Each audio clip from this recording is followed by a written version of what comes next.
What is going on, Gulf Coasters? I know that I have already previously made a Pompano rig video, but I made an easy Pompano rig video. In this video here, I'm going to show you a more advanced, more sturdy, just a top-notch Pompano rig that you guys can tie and use in the surf to catch these Pompano. They look a little bit like this. I'll tell you guys all the information you need to know to make one of these, so you guys stay tuned, and we're gonna go show you guys how to get these Pompano. Alrighty guys, so this is the main line, my leader line that I use to make my Pompano rigs. It is a Berkeley Vanish 20-pound fluorocarbon. I have some little orange beads that I use to make these Pompano rigs. These floats, I'm going to post a link to the guy that I bought these floats. And I actually have a whole bunch of more floats that I will be using to catch Pompano. And I use these little bitty size 2 circle hooks by Owner. I also do use a Mustad black barrel swivel and a snap swivel. And of course guys, if you're going to Pompano fish, make sure that you have fish bites, fish gum, pink fish bites, you know, sand fleet, all that stuff, and your chances of catching these Pompano is going to increase.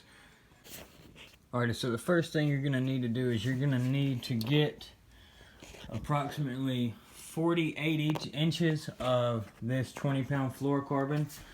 Here are the barrel swivel and the snap swivel that we're going to use. As you can see, they're not really big.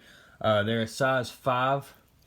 So I'm going to show you guys how I tie these on real quick, and then we'll get to the hooks and floats and beads and all that stuff. Alright, so now I'm going to show you guys the knot that I use to tie my swivels on. We're going to go through the eye of the swivel with probably a 4 to 5 inch tag end. Just double it over like this, and then we're going to take this tag end and wrap it around the back. And then we're going to wrap that 4 or 5 times, however many you feel comfortable with. And then we take this tag end and this loop that we just made with our finger, run our tag end through that loop, and then we'll pull that tight, and that knot's not going to go anywhere, guys. So we'll do that, and then on the other end we will go ahead and tie on our snap swivel as well. So we're going to do the same thing with this guy. Run it through, get your tag in, wrap it around the back like so. 1, 2, 3, 4. Take that tag end, run it back through that loop that you made with your finger, and pull that tight, just like so.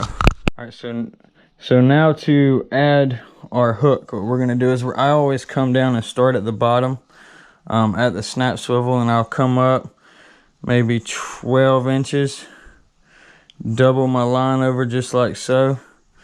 And it's really important, guys, when you make these, to make sure that none of your hooks are going to touch or anything like that.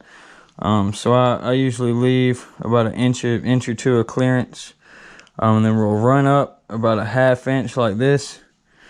Take your line, and then we're going to double it over like that, make a loop, and then we're going to send that through the loop 4 or 5 times,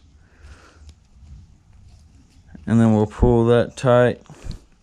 And make sure that you pull this tight, get that thing nice and clenched down. It'll look just like this whenever you got it. And as you guys can tell, that thing sticks nice and straight out, so that'll definitely give a nice presentation to your bait.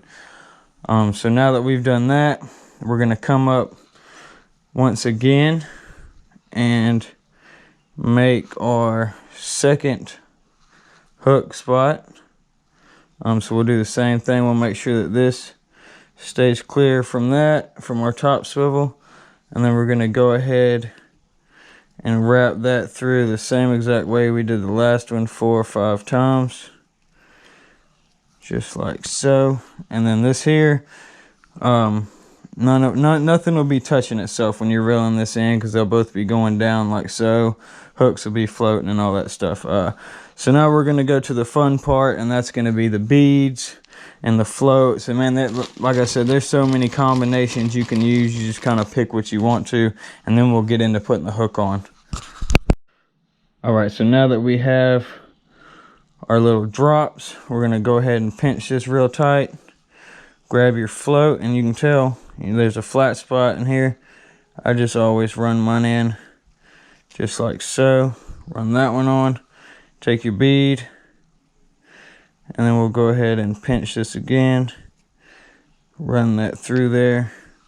And you got to be careful setting these down, because those will just slide right back off. But I'm doing this here on my bed, you know, so it's not really going to go anywhere. But we're going to do the same exact thing to the top. Slide your float on, and we're going to slide your bead on. And then there's that. So now we're going to go to putting our hooks onto the Pompano leader. I do want to give you guys a nice tip. Grab yourself some 10-pound monofilament fluorocarbon braid, you know, anything thin, because a lot of times you'll have trouble getting this doubled over 20-pound monofilament through the eye of your hook. And I'll show you guys a little trick that I learned that will make that simpler. All right, so the first thing we're going to do is we're going to take our 10-pound monofilament, and we're going to wrap it through where our hook's going to go. And then we'll go all the way to the end of this monofilament. Try to keep them, you know, pretty close together, just like so. And then we're going to take our hook, and I always put my hooks on with the circle part facing the line. And then we're going to take this, and it'll slide right down this 10-pound monofilament until you get to this leader. And then you just kind of pop it on just like that. And that makes it so much easier than trying to fight it and get it into the eye of the hook. Then we're just going to wrap that around, pull that tight, and there is the first drop to your Pompano rig. So now we're going to go ahead and go to the top hook. Grab your 10-pound. We're going to run it same way, run it through our little double end that we got. Match these ends up just like this. Take your always face your hook towards the line. Run both ends of the 10-pound through it. You'll meet your 20, and then you just kind of get your fingers like this. Get this nice and tight, and then pop it on there with your thumb just like that. And guys, it makes it 1,000 times easier than trying to fight this thing. Then we'll just go ahead and wrap that around, and there you go, guys. You have a nice Pompano rig. And now to finish the rig, I use two types of hooks. I use something called two types of weights. I use a Sputnik sinker and or a pyramid sinker. And the point of this snap swivel is when you get out to the beach, you know, you don't have to ride around with your weight on and all that stuff and take a risk of messing something up. Get to the beach, read the waves, see what type of current, what type of waves you have, and pick your weight from there. They usually say a foot of surf is an ounce of lead on your weights. And that will be your Pompano rig, guys. Hopefully this video helped you out. Be sure to subscribe if it did, and y'all keep coasting.